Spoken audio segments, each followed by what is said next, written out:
ನಮಸ್ಕಾರ ಗೆಳೆಯರೇ, ನನ್ನ ಹೆಸರು ತನಯ್. ನಾನು ಏರ್ಫೋರ್ಸ್ ಸ್ಕೂಲಲ್ಲಿ 4ನೇ ತರಗತಿಯಲ್ಲಿ ಓದ್ತಾ ಇದ್ದೀನಿ. ಇವತ್ತು ಒಂದು ಪ್ರಯೋಗ ಮಾಡ್ತಾ ಇದ್ದೀನಿ. ಪ್ರಯೋಗಕ್ಕೆ ಬೇಕಾಗುವ ಸಾಮಗ್ರಿಗಳು: ಸ್ವಲ್ಪ ಹಾಲು, ಒಂದು ಅಗಲವಾದ ಆಳವಿಲ್ಲ ಪಾತ್ರೆ, ಒಂದು ಪೇಪರು, ಡಿಶ್ ವಾಷಿಂಗ್ ಲಿಕ್ವಿಡ್ ಮತ್ತು ಸ್ವಲ್ಪ ಫುಡ್ ಕಲರ್, ಪ್ಲಸ್ ಒಂದು ಇಯರ್ ಬಡ್ಡು ಇಲ್ಲಾಂದ್ರೆ ಕೋಲು. ಫಸ್ಟು ಹಾಲನ್ನು ಹೀಗೆ ಹಾಕಿ, ಆಮೇಲೆ ಫುಡ್ ಕಲರನ್ನು ಹಾಕಿ, ಈಗ ಮಧ್ಯದಲ್ಲಿ ಡಿಶ್ ವಾಷಿಂಗ್ ಲಿಕ್ವಿಡ್ ಅನ್ನು ಹಾಕಿ. ಎಲ್ಲ ಫುಡ್ ಕಲರು ಸೈಡಿಗೆ ಹೋಗ್ತಾ ಇದೆ.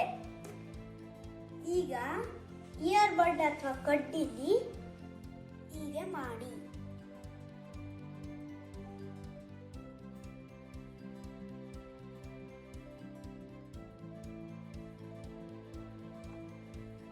ಈಗ ಪೇಪರ್ ಅನ್ನ ಇದರಲ್ಲಿ ಅದಿಸಿ.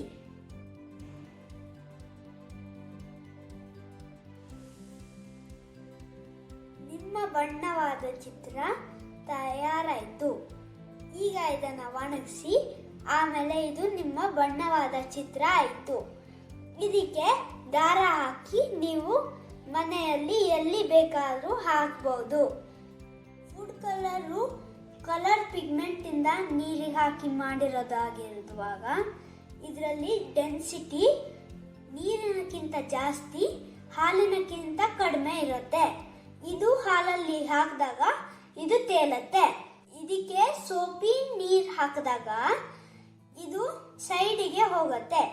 ಇಯರ್ ಬಡ್ ಹಾಕಿದಾಗ ಇನ್ನೂ ಸೈಡಿಗೆ ಹೋಗುತ್ತೆ. ಇದರಿಂದ ನಿಮಗೆ ಚಂದ ಬಣ್ಣವಾದ ಡಿಸೈನ್ ಸಿಗುತ್ತೆ.